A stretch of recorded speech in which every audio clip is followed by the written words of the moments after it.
उत्तर प्रदेश से एक ऐसा मामला सामने आया है जिसने सबके रोंगटे खड़े कर दिए। जी हां, आपको बता दें कि आगरा में एक पत्नी ने अपने पति की हत्या करने के बाद उसके शव को बाथरूम में दफना दिया और ऊपर से एक फर्श बनवा डाली।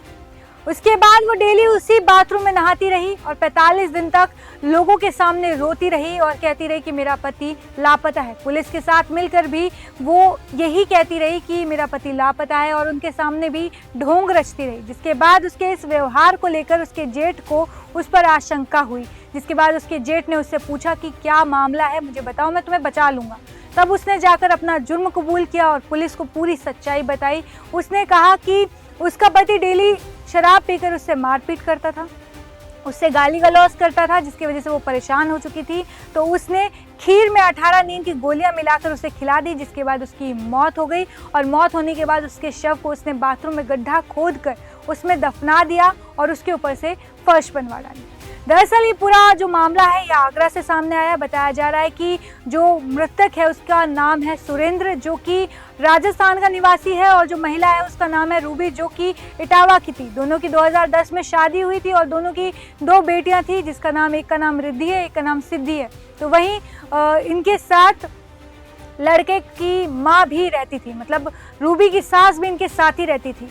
वहीं जिस दिन ये पूरी वारदात हुई उस दिन रूबी ने अपने जेठ को कॉल किया, जिनका नाम अनिल है। अनिल को फ़ोन करके उसने कहा कि घर में कुछ पुलिस का मामला हुआ है, तो आप बच्चों को और माँ को यहाँ से ले जाओ।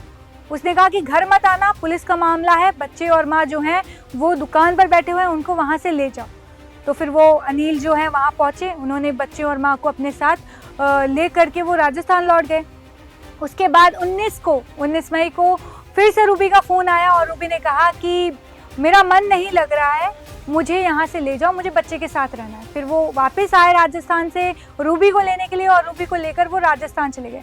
वहीं जिस दिन ये वारदात को उसने अंजाम दिया था उस दिन उसने अनिल को फ़ोन करके ये भी कहा था कि जो सुरेंद्र है, जो उसका पति है, उसके साथ उसका थोड़ा बवाल हो गया है और उसने उससे 5,000 ले लिए हैं और वहाँ से वो झगड़ा कर चला गया है और बोला है कि 2-3 दिन बाद बताएगा कि वो कहाँ है। इसके बाद कुछ 7-8 दिन तक रूबी और बच्चे और सास अब उसके जेठ के घर रहे। उसके बाद वो वापस लौटे। वहीं पर ही जेठ ने अपने भाई की गुमशुदगी की जो रिपोर्ट है वो लिखवा दी थी। उसके बाद जब ये लोग 8 दिन बाद वापस लौटे तो जो महिला ने मजदूर बुला करके अपने बाथरूम में फर्श बनवा डाली। फर्श बनवाने के बाद वो यही ढोंग रचती रही कि उसका पति गायब है। वो रोती रही सबके सामने, इस चीज़ का जो है एक्टिंग करती रही कि मेरा पति नहीं है, वो कहीं चले गए हैं, पता नहीं कहाँ चले गए हैं। इस चीज़ को लेकर जब जेठ को उसके व्यवहार पर शक हुआ तब जेठ के कहने पर उसने अपना जो पूरा जुर्म है वो कबूल कर लिया और पुलिस को उस शव की जगह पर ले गई। जब पुलिस ने खुदाई की तो वहाँ से सिर्फ कंकाल बरामद हुआ, जिसके बाद पुलिस ने इस पूरे मामले को दर्ज कर लिया और महिला को गिरफ्तार कर लिया है।